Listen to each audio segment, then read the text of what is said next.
นี่เป็นภาพพุทธประวัตินะครับผมเทพและพรหมอัญเชิญสันดุสิตเทพบุตรให้จุติลงมายังโลกมนุษย์นะครับ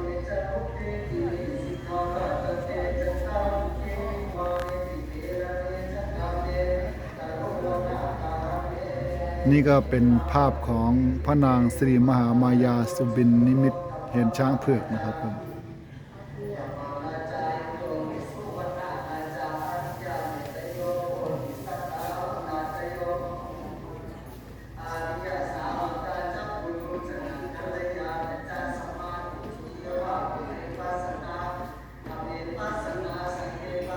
นี่เป็นพระนางสิริมหามายาประสูติพระโอรสณลุมพินีวันนะครับ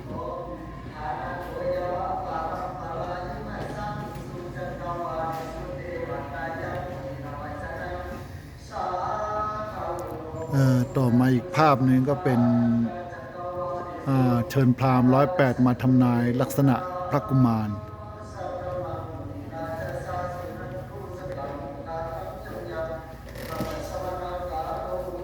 นี่ก็เป็นภาพที่ท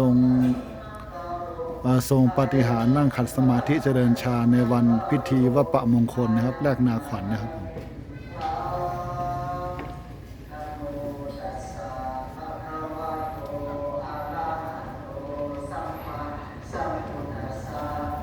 ที่ทรงแสดงประคองสอนสาสะถามธนูได้ศิลปศาสตร์18อย่าง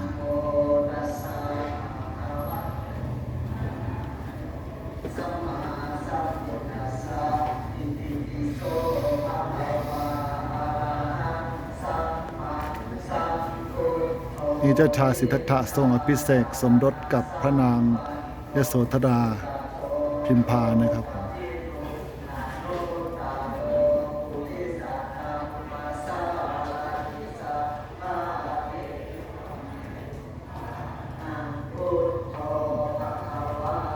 นี่เจ้าชายสิทธัตถะทอดพระเนตรเทวทูตทั้ง4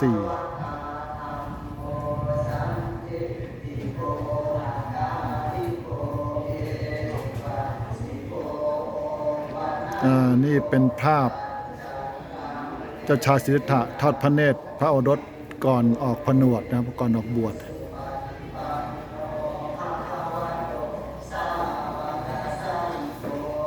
อันนี้เป็นภาพที่เจ้าชายสิทธัตถะเสด็จออกพิเนศกรมหรือว่าออกบวชนั่นเองครับผมดูอีกบวชนะครับอีกภาพนะครับผม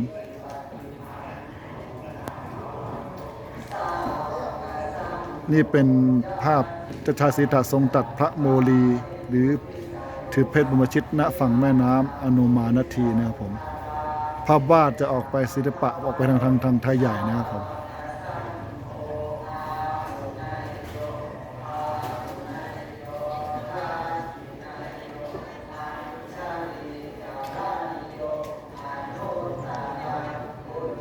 นี่เป็นภาพ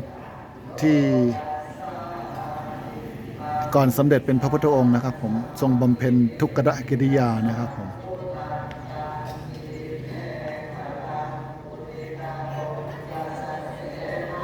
เรามาดูอีกภาพนะครับ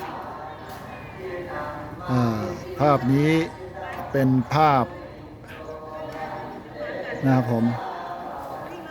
หลังจากที่ออกบวชแล้วนะครับบำเพ็ญทุกขกิริยาแล้วก็ทรงรับข้าวมัทุปายาตจากนางสุชาดานะครับ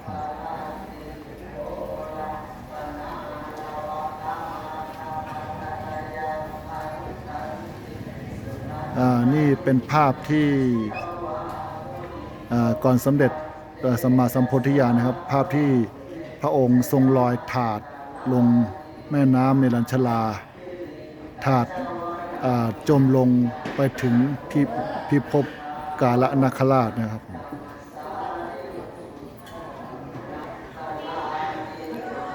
นี่เป็นภาพที่นางตัณหานางราคะนางอรดีที่ดามานมาประโลมล่อพระพุทธเจ้านะครับมาอีกภาพนะครับผม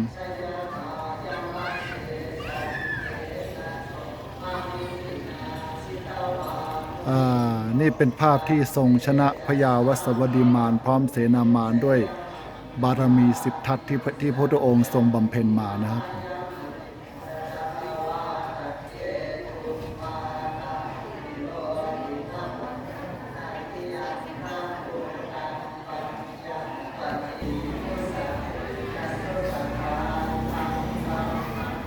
นี่เป็นภาพที่ทรงตรัสรู้อนุตตรสัมมาสัมโพธิญาณในวันเพ็ญเดือน 6นะครับผม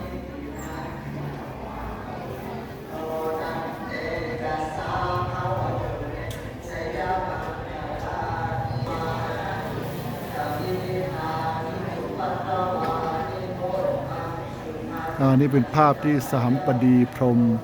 ปรารถนาให้พระองค์ทรงแสดงธรรมนะครับผม